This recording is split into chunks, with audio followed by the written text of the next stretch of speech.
오늘도 성령 충만을 사모하여 새벽을 깨우며 기도의 자리에 나오신 모든 성도님들을 환영하고 축복합니다. 사랑과 은혜가 풍성하신 하나님 아버지, 새벽을 깨우며 말씀 앞에 나오게 하시고 삶의 길을 인도하시니 참으로 감사드립니다. 우리의 연약함과 부족함에도 불구하고 여전히 우리를 향한 구원의 열심을 베푸시고 우리를 온전하게 빚어가심을 신뢰하게 하옵소서.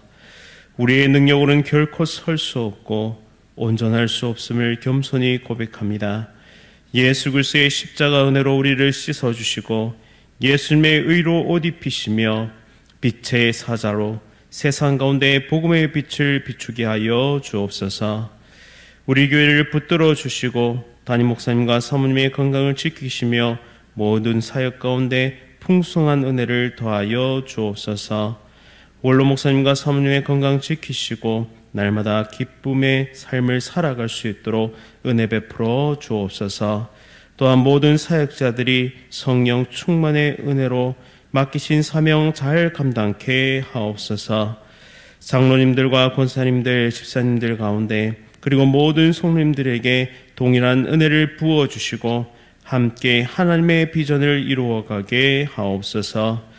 내일부터 있을 청년대학부 수련을 통해 청년 세대가 복음의 능력을 체험하고 선포케 하옵소서. 직장과 또한 피치 못할 상황과 여러 가지 여건으로 아직도 참여를 놓고 기도하는 지체들에게 기회를 열어주시고 참여하는 모든 지체들에게 하나님께서 준비하신 말씀의 선물을 받아 누리게 하옵소서. 국내에서 복음을 전하시는 귀한 선교사님들과 개척교회 사역자들에게 힘과 능력을 주시고 끝까지 맡기신 영혼들을 잘 섬기게 하옵소서. 몽골 단기 선교와 태국 단기 선교가 하나님의 은혜 가운데 잘 준비되게 하시고 하나님께서 예배하신 영혼들을 만나고 복음을 전하며 열매 맺는 은혜의 시간 되게 하여 주옵소서. 질병과 어려움 속에 있는 성도들을 치료하여 주시고 회복시켜 주옵소서. 인생의 여러 가지 문제 앞에서 기도하는 성도들의 기도에 응답하시고 하나님과 함께 모든 어려움을 이겨내며 승리케 하옵소서. 이 나라와 민족을 붙잡아 주시고 지도자들에게 지혜와 명철을 더하시며 하나님을 두려워하며 백성들을 사랑하게 하옵소서. 하나님께서 맡기신 복음과 선교의 사명을 감당하는 우리나라 되게 하여 주옵소서. 군복무 중인 주의 자녀들과 해외에 있는 성도들을 지켜주시고 이들의 삶 속에서도 하나님의 은혜가 풍성하게 나타나게 하옵소서. 8월 31일 장로 선출을 통해 귀한 장로님들이 세워지게 하시고 하나님의 손에 붙들려 온전히 사명 잘 감당케 하옵소서.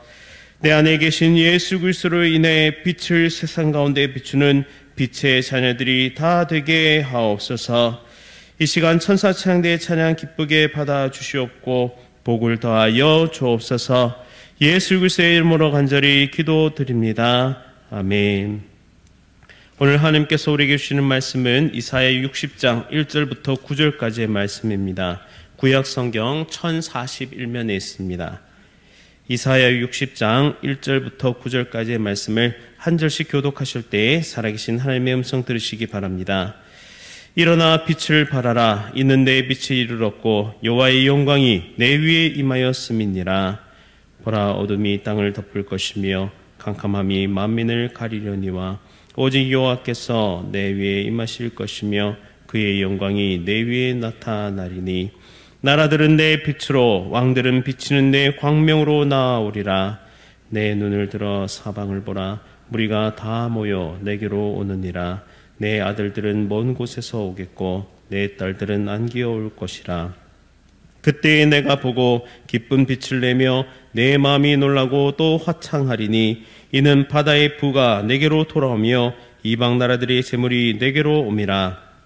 허다한 낙타 미디안의 에바의 어린 낙타가 내 가운데에 가득할 것이며 스바 사람들은 다 금과 유향을 가지고 와서 여호와의 찬송을 전파할 것이며 게달의 양무리는 다 내게로 모일 것이요 느바요스의 수장은 내게 공급되고 내 제단에 올라 기꺼이 받음이 되리니 내가 내 영광의 집을 영화롭게 하리라. 저 구름같이 비둘기들이 그 보금자리로 날아가는 것 같이 날아오는 자들이 누구냐. 함께 읽겠습니다. 곧 섬들이 나를 앙망하고 다시스의 배들이 먼저 이르되 먼 곳에서 내 자손과 그들의 은금을 아우러 싣고 와서 내 하나님 여호와의 이름에 드리려 하며 이스라엘의 거룩한 이에게 드리려 하는 자들이라. 이는 내가 너를 영화롭게 하였음이라. 아멘. 일어나 빛을 발하라, 일어나 빛을 발하라 라는 제목으로 말씀을 선포하도록 하겠습니다. 성도님 여러분, 인생에는 해가 한참 떠 있는 듯 보이다가도 순식간에 해가 가려지는 순간이 있습니다. 갑작스러운 이 병의 진단과 또 예기치 못한 사고, 또한 관계의 이 단절을 통해서 마치 온 세상이 어둠에 있는 것 같이 느껴질 때가 있습니다. 어둠이 길어지면 사람은 방향을 잃고 빛이 있었다는 사실조차 잊어버리게 됩니다. 이스라엘 백성의 현실이 그러했는데요. 바벨론 포로에서 돌아올 날만 그렇게 손꼽아 기다리고 있었지만 막상 그들 앞에 놓인 것은 성전은 여전히 무너져 있는 상황이었고 예루살렘 성전은 폐허였으며 땅은 황무지였다라는 사실이죠. 희망을 말하기 어려운 이 순간 속에서 하나님은 뜻밖의 명령을 주셨습니다. 그 명령이 바로 일어나라, 빛을 발하라 라는 그런 명령이었습니다. 이 명령은 단순한 위로나 격려의 말이 아니었는데요. 조금만 참아라가 아니라 지금 당장 일어나서 빛을 비추라는 적극적인 부르심이었습니다. 그리고 그 근거는 내 빛이 이르렀고 여호와의 영광이 내 위에 임하였습니다 라는 사실이었죠. 성경 우리에게 이렇게 말합니다. 밤이 깊을수록 새벽은 더욱 가깝고 어둠이 짙을수록 하나님의 빛은 더 선명하게 드러난다라는 사실을요. 오늘 새벽 하나님이 주시는 일어나 빛을 발하라, 이 명령이 우리의 심령에도 또 우리의 삶에도 울려 퍼지기를 간절히 바랍니다. 1절 말씀 다시 보시면 일어나라 빛을 발하라, 이는 내 빛이 이르렀고 여호와의 영광이 내 위에 임하였음이니라 라고 말씀합니다. 본문에서 이 빛은 단순히 어둠을 물리치는 물리적인 빛이 아닙니다. 이스라엘 백성에게 빛은 하나님의 구원과 임재를 상징하는데요. 즉 이사야가 말하는 빛은 하나님께서 그 백성에게 다시 찾아오셨다라는 뜻입니다. 이스라엘의 포로 귀환은 단순한 민족적 부흥이 아니라 하나님께서 그 언약의 신실하심을 보여주시는 구속의 사역이었다라는 사실이죠. 또 영광이라는 이 단어는 무게나 중량감을 뜻하는 단어인데요. 하나님의 영광이 임한다는 것은 하나님의 존재와 거룩함이 무겁게 실제적으로 나타난다라는 뜻입니다. 출애굽기 40장에 보시면 성막이 완성되었을 때 여호와의 영광이 구름 가운데 성막에 충만하고 그곳에 제사장들이 감히 들어갈 수 없는 장면이 나타납니다. 그 영광이 지금 내 위에 임하였다. 감히 들어갈 수 없을 조차 그렇게 강력하고 그렇게 무거운 하나님의 임재가 임하였다라고 말하는 것이죠. 즉 하나님의 임재가 멀리 있는 것이 아니라 우리의 삶 한복판에 임하였다라고 선언하시는 겁니다. 그런데 이런 현실에 대조적인 모습이 등장하는데요. 2절은 우리의 현실을 숨기지 않고 이렇게 이야기합니다. 어둠이 땅을 덮으며 캄캄함이 만민을 가리고 있다라고요. 어둠은 죄와 혼돈, 하나님의 부재를 나타내고 캄캄함은 짙은 구름처럼 빛을 완전히 차단하는 영적인 절망을 나타내고 있습니다. 그러나 이러한 상황, 이러한 삶의 현실 속에서도 이 어둠 속에서도 오직 여호와께서 내 위에 임할 것임이며 그의 영광이 내 위에 나타나리라는 이 약속이 성취됨을 우리에게 말씀하고 있는 것이죠. 따라서 빛과 어둠은 공존할 수가 없고 하나님의 이 강력한 빛과 임재가 임하면 반드시 우리의 삶에 어둠은 거치고 물러가게 된다라는 사실입니다. 우리는 종종 내가 빛을 발해야지, 내가 빛을 발해야 한다고 생각하면서 스스로를 강력하게 채찍질합니다. 하지만 이 빛은 우리가 만들어내는 인위적인 열정이나 성취가 아님을 우리는 깨달아야 합니다. 마치 달이 스스로 빛을 비추는 것이 아니라 이 태양이라는 강력한 빛을 받아서 그것을 반사하여 비추듯이 우리의 빛은 하나님의 영광을 반사하는 것입니다. 그러므로 이 새벽기도의 자리는 빛의 근원 되신 하나님께 나아가 그 빛을 받는 시간이라 할 수 있겠습니다. 나는 지금 무엇으로 빛을 내고 있습니까? 내 힘과 내 열정, 나의 어떠함으로 빛을 내려고 노력하고 있지는 않습니까? 하나님의 임재 없이 내 힘으로 빛을 내려 하다 보면 우리는 지치고 실망하고 낭망하게 될 것입니다. 따라서 날마다 말씀의 그 태양 앞에, 하나님 앞에, 그 임재 앞에서 참된 빛을 받아 세상 가운데 복음의 빛을 비추는 우리 모두의 삶이 될 수 있기를 간절히 바랍니다. 그리고 3절부터는 많은 빛이, 그러니까 이 빛이 사람을 이끌어가고 있음을 우리에게 보여주는데요. 빛이 사람을 끌어당기는 이유를 한번 살펴보겠습니다. 3절에 나라들은 하나님을 알지 못하는 모든 이방 민족들을 뜻하는데요. 왕들은 권세와 영향력을 가진 지도자들을 의미합니다. 여기서 중요한 점은 뭐냐? 그들이 하나님의 백성을 보러 오는 것이 아니라 그 빛 때문에 나아온다라는 사실이죠. 빛은 방향을 제시해 주고요. 또한 안전을 보장하며 소망을 불러일으키는 강력한 힘이 있습니다. 예수님께서도 너희는 세상의 빛이라 하시면서 우리가 그분의 빛을 반사할 존재임을 알려주셨죠.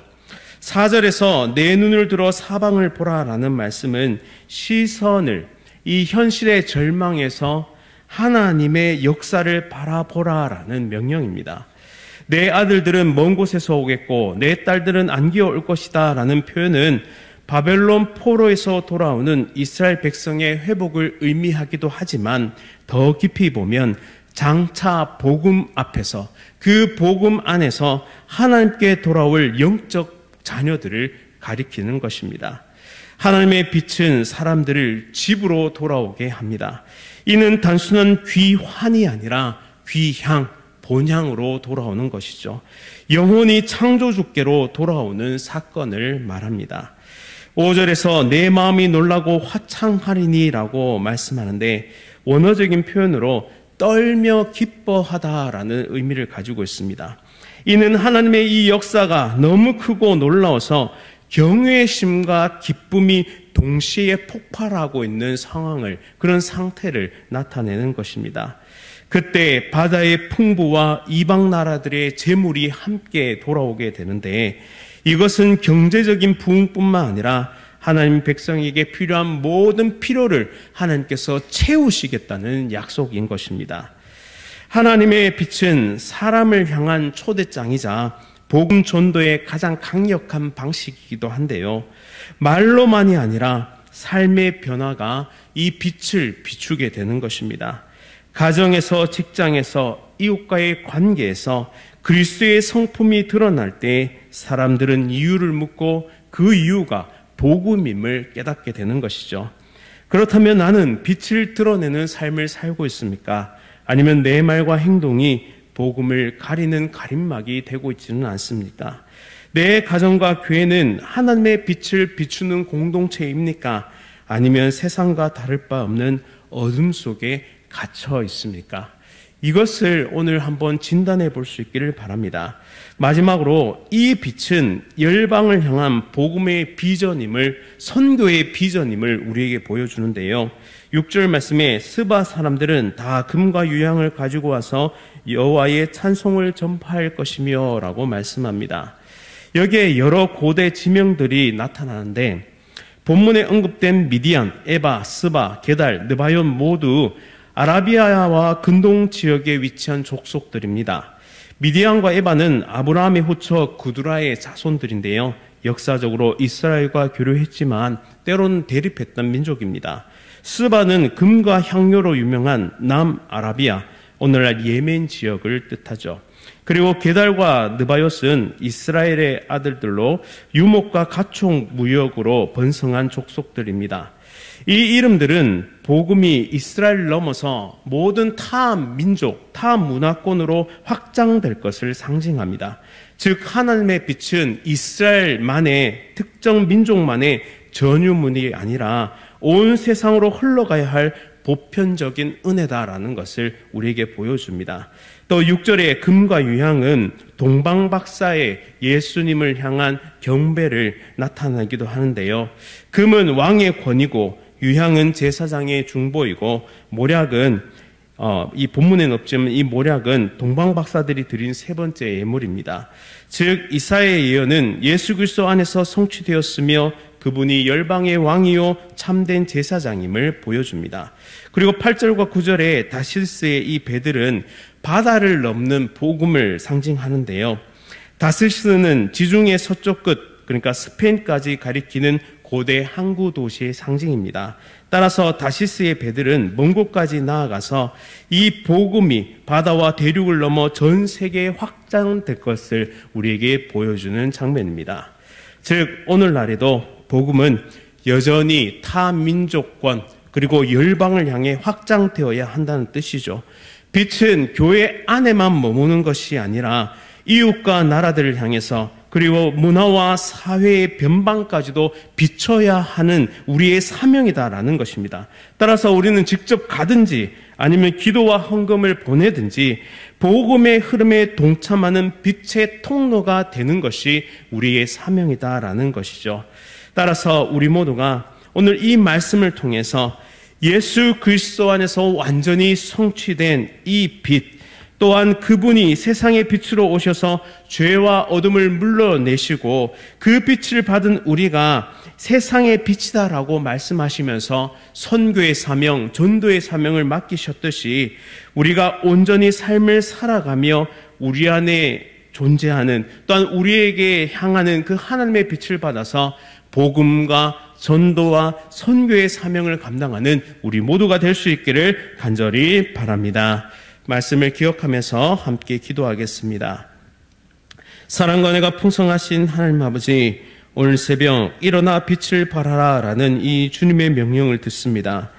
우리의 힘이 아니라 하나님의 빛과 영광이 우리 위에 임하였음을 믿음의 눈으로 바라봅니다. 우리의 삶이 그 빛을 가리지 않게 하시고 또한 상황과 여건, 그 절망이 우리의 삶을 앗아가지 못하도록 지켜주시며 날마다 말씀과 기도로 그 빛을 받아 세상에 비추게 하여 주옵소서. 교회를 세상의 등불로 세워주시고 우리를 빛의 자녀들로 세워주셔서 흩어진 하나님의 자녀들이 돌아오게 하시며 복음이 열방과 땅끝까지 변방까지 전해지게 하여 주옵소서. 오늘 하루 그리스도의 빛 안에 거하며 그 빛을 반사하는 아름다운 삶을 살아가게 하옵소서. 예수 그리스도의 이름으로 간절히 기도드립니다. 아멘. 하늘에 계신 우리 아버지여, 이름이 거룩히 여김을 받으시오며 나라가 임하시오며 뜻이 하늘에서 이루어진 것 같이 땅에서도 이루어지이다. 오늘 우리에게 일용할 양식을 주시옵고 우리가 우리에게 죄 지은 자를 사하여 준 것 같이 우리 죄를 사하여 주시옵고 우리를 시험에 들게 하지 마시옵고 다만 악에서 구하시옵소서. 나라와 권세와 영광이 아버지께 영원히 쌓옵나이다. 아멘. 오늘은 인도네시아 조현호 선교사님 위해 함께 기도하겠습니다. 고아원 사역을 통해 아이들이 새로운 삶의 터전을 얻을 수 있도록 미혼모 사역과 지역 봉사 사역을 통해 선한 영향력을 끼칠 수 있도록 동역자들의 지혜와 리더십을 더해 주시기를 함께 기도하겠습니다. 고아원 사역을 위해 미혼모 사역과 지역 봉사 사역을 위해 동역자들에게 지혜와 리더십을 더해 주시기를 원하며 우리 인도네시아 조현호 선교사를 위해 함께 기도하겠습니다. 또한 이어서 암과 여러 가지 질병으로 치료 중이신 성도들의 회복을 위해서, 또한 내일부터 있을 청년 대학부 수련을 위해서, 또한 장로 선출을 위해서 함께 기도하도록 하겠습니다. 오늘 하루도 성령 충만으로 승리하십시오.